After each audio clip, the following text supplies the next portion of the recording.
and welcome back to my channel. My name is Jennifer, and in today's tutorial we are starting a brand new kit called Santa's Laundry, and this is what you get inside the kit. A bag full of the thread and beads and sequins and stuff, and then all the felt. And then here's some instructions that we'll be using, and there's also some visual instructions on each individual section, how to put it all together. Lots and lots of little things. And here's the chart that tells you what kind of stitches to do. Here's the written instructions step by step. We're always going to start with number 1 and go from there. We've got several pieces of felt here, and we're going to start with the red felt. We're just going to cut this out. And yeah, there it is, number 1. Okay, I'm just looking at the rest of it, trying to find all the pieces that go with that. Gloves and hair, the little pins. There's the socks and the white trims. Okay, pants. There's the one, and then there's another one right there. So we're actually going to start with that piece. So that's 11. That's number 1, and yeah. So it's always good to double check what pieces you're starting with. So we're going to cut this one out. And this particular tutorial, I decided to show you a little bit more in-depth detail. I've gotten a lot of people ask me about filming more, and there's just some kits that I just feel like they're so repetitive that you guys would be bored to death. If you look at my past kits, most of my information given is in the very beginning, so you guys know how to put it all together once you have basically the whole concept. The way that these kits are designed, they're very rinse and repeat type of thing. So I just grabbed a little sandwich bag, and that's how I'm gonna organize each one of these because they're small and I don't want to lose them. Okay, so we've got the chart here, the colors, the strands, and now we're going to sort our thread. I'm just going to open this real fast, and I'm just going to grab a random color. And here are the beads that are sorted, and the needles. It's a beading needle and an applique needle. Okay, set those aside, and I'm just going to grab the red strand. So we're going to start with the red, and it tells you there's 3 yards. Now each one of these individuals is a yard, and each yard is made up of individual strands, 6 strands to be exact. So what I like to do is I like to use these thread holders, and all the things that I use for my kits are in the description box below. If you click on those links, I get a very small commission off those from Amazon. So I'm actually going to order some more because I am running out of empty thread holders. Okay, I like to put the name on with a pencil and then kind of mark it to make sure. It's obviously red, but I just wanted to show you how I do it. So I went ahead and did the rest of the colors. And, okay. So this is my tomato that I like to use for my applique needles. I do have a separate needle holder for my beading needles, just so I know how many I have of each. But we're just going to take out the black right now, and this is how I separate them. So if you notice, there's separate strands inside the 1 yard, and in this particular stitch, we need 3 strands.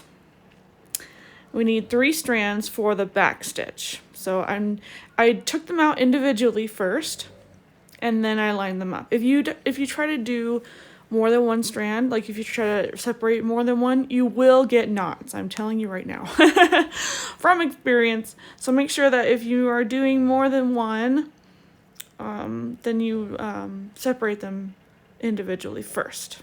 Okay, so we are working with an odd number here, so that means that the end is going to be kind of funny. We're going to leave that end alone, and we're going to knot the longer end. And I like to trim them to make them look pretty. And that's how we're going to do our back stitch. Okay, I'm just grabbing my piece of felt. I ended up, when I filmed this, it was a lot. It was like 45 minutes of film, and I didn't want to exclude any of it. So I literally went into every clip as I edited it and fast forward through it so you guys don't miss anything. So, okay, here's the back stitch. Here's a different way of doing the back stitch. There's a couple ways you could do it. I do have a separate video for that. I'll link it in the cards above here, and I'll put it in the description box below if you don't know how to do a back stitch. There are a couple of ways that you can do it, and this is just one way. There is no right or wrong, just make sure that you have options. Okay, I'm just double knotting in the back. Trying to double knot in the back. And then I'm gonna clip this. Okay, beautiful. All right, that's what we have so far. And I'm using this picture as a reference because there's a reason. If you notice, there's beads on the sleeve and there's no stamp. I don't know why, maybe it just didn't stamp out, but I'm just gonna eyeball it. So here's how I'm gonna do it. Because if you're not experienced and you don't really look at the picture, you don't realize, oh wait, there's supposed to be beads here. So I'm just showing you how I put them on. And when I sort my beads and sequins, I also use little snack bags. That's just the way I like to do it. I've seen other people use containers. I've seen other people use plates. Whatever suits your fancy. As for me, I'm not very fancy. I just use whatever surface that I'm using. So in this case, I'm just using the directions, the paper that has the directions on it, just because I can. And I can see the beads and sequins pretty clearly. Yeah, they roll around, but whatever. I'm not too picky about that. So here I am putting beads where they're supposed to be, even though there is no stamp. So I just try and do the sequins close together, but not too close. Okay. Yeah, here I'm eyeballing it. So if you like this video, give it a thumbs up.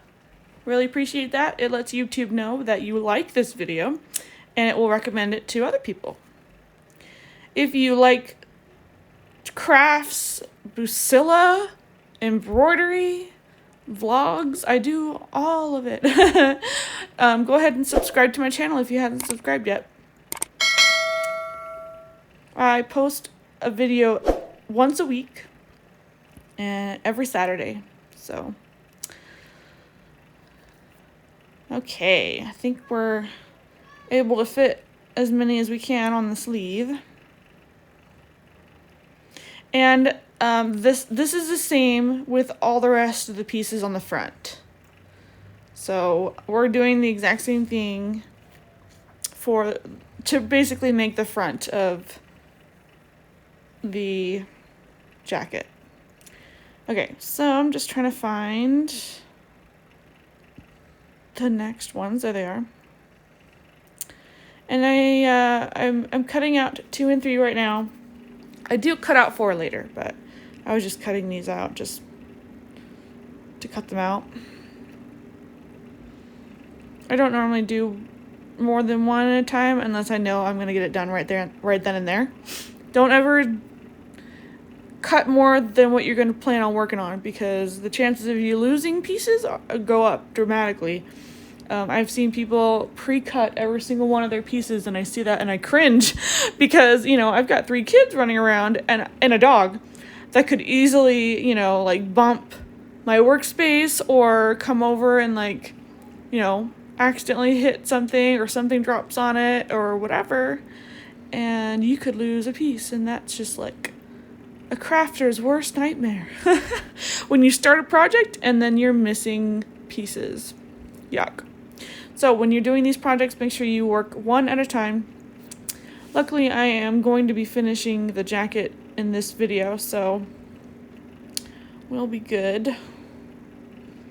Okay, I am taking one strand out of here, and I'm using a beading needle for these beads. And when I bead, I use 2 strands. The instructions say 1 strand, but honestly, I'd rather have 2 strands just for extra security, and the likelihood of it breaking, the thread breaking, is less. I've had thread break on me while I was beading. That's kind of a pain, especially if you have to take the thread out and start all over. So I've had a lot of great success doubling my thread for my beads. It's totally a personal preference, but that's just me. So this is another way to bead and sequin, using kind of like the running stitch a little bit. So you kind of go down, make sure your needle goes all the way through to the back of the felt, and then come back up. So this is a really great time saver, especially if you want to get something beaded real quick. So it's kind of like the beaded running stitch. And we're going to do this with all the white pieces. If you haven't joined me on any social media platforms, I am on Facebook, I am on Twitter, Pinterest, Instagram, and LinkedIn. Follow me on those platforms. I also post stuff on there. It's not all the same content. Sometimes it's different stuff going on. So if you want to follow me on those, my handle is at jennifergoodtgl, which stands for The Good Life. So please follow me on those. I don't post a lot on Twitter, but I just opened the account, so it's pretty new. And it kind of, I wanted to widen my social media pool, so I opened it. So it's there.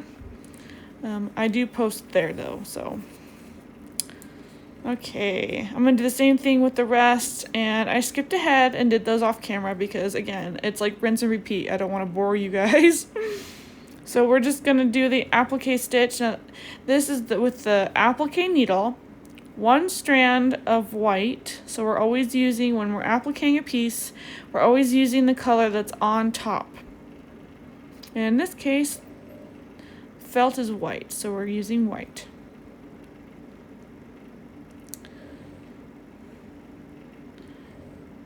And we'll go all the way through the front, and then, oh, this happens so often. Gets caught on beads, gets caught on needles. And then we're going to go through the back too. I'm not as neat in the back, it's just there to kind of hold it there. Oh my goodness. Thread getting caught on stuff. Okay. Alright, so we pretty much have half the jacket, at least half the front, almost done here. So I'm just going to finish the rest of the applications off camera.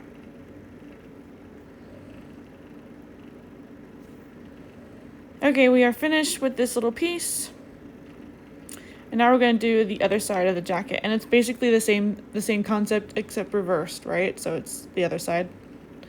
Makes sense, right? So I'm going to jump ahead. Okay, jumping ahead.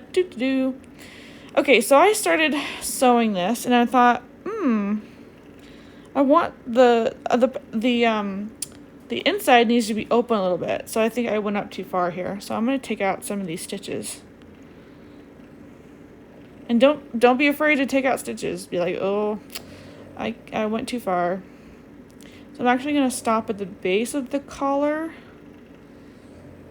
so that when we stuff it later, because we're not stuffing it until all of them are made. So we'll stuff them all at the end right before. It's either right before we put them on the garland or after, I'm not quite sure. But I'm going to stop right around here. And then I'm going to jump to the top, so that's open. And I wanted to show you this because, you know, I make mistakes too, you know. Okay, I'm going to jump up here, so that stays open.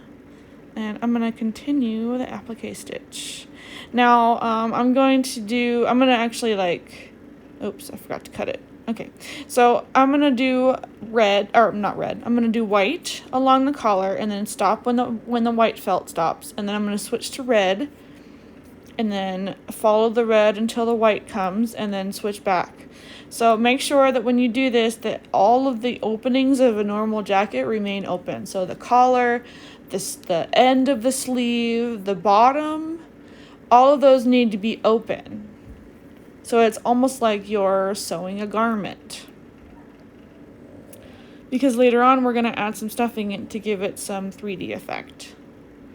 Okay, so I'm going to finish the rest of this off camera and then I'll show you what that looks like. Okay, that's good so far.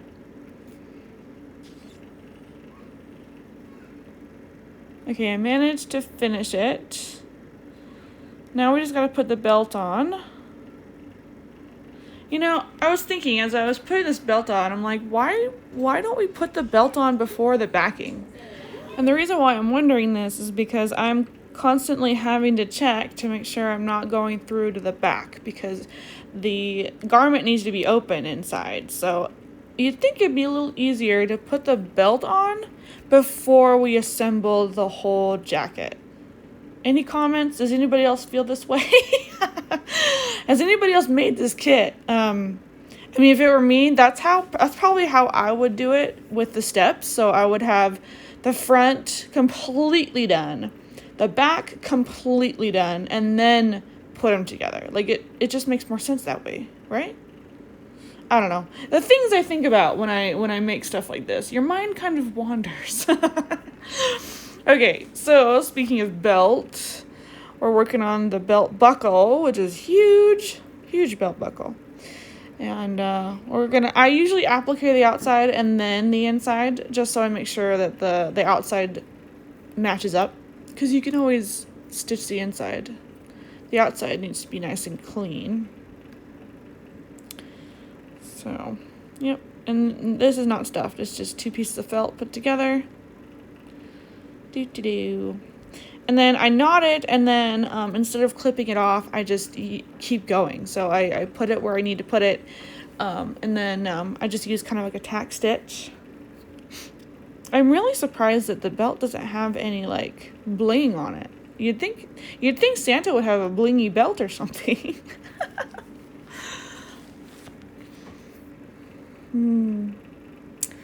Okay. All right, so we are almost done with Santa's jacket. It's starting to look so cute. I will be doing all the rest of the ornaments for this garland, so please, if you haven't yet, hit that subscribe button if you want to see more, so you don't miss any new uploads.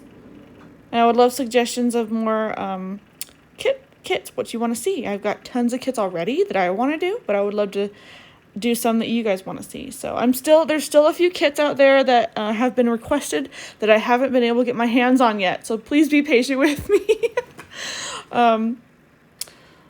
But here we are with the finished Santa, and there's the jacket. You could put this on a doll. It is so cute. Okay, perfect. See how those are open? Yeah, make sure those are open. All right, thank you guys so much for watching, and I'll see you in my next video. Bye.